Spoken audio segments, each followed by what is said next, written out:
شهر رمضان هيبدأ في شهر فبراير، والشركة المتحدة للخدمات الإعلامية عودتنا زي كل سنة إنها بتقدم للمشاهدين مجموعة كبيرة من المسلسلات في الشهر الكريم. واحنا في حلقاتنا من دلوقتي لحد بداية رمضان هنستعرض معاكم المسلسلات دي. وأول مسلسل هتكلم عنه النهاردة هو مسلسل علي كلاي، المسلسل اللي بيشارك بيه النجم أحمد العوضي في السباق الرمضاني. المسلسل ده بيحكي قصة علي الدراع اليمين لرجل الأعمال الكبير سلطان الجوهري. بيدخل علي في صراع مع عائلة سلطان، وبيفضل في صراع بين وفائه لسلطان وصراعه مع اولاده وزوجته. المسلسل ده بطولة درة، طارق الدسوقي، عصام السقا، محمود البزاوي، ويارا السكري. المسلسل تأليف محمود حمدان وإخراج محمد عبد السلام.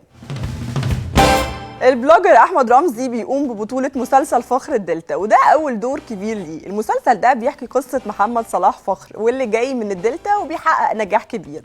بيشاركوا في البطوله كمال ابو ريا، انتصار، سما ابراهيم. والمسلسل ده تاليف عبد الرحمن جويش واخراج هادي بسيوني. النجم يوسف الشريف بعد غياب 5 سنين عن السباق الرمضاني بيرجع مرة تانية بمسلسل فن الحرب.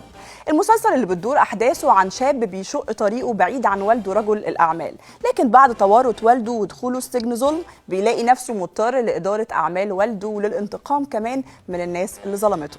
المسلسل ده بطولة ريم مصطفى، شيري عادل، دنيا سامي، إسلام إبراهيم. المسلسل تأليف عمرو سمير عاطف وإخراج محمود عبد التواب.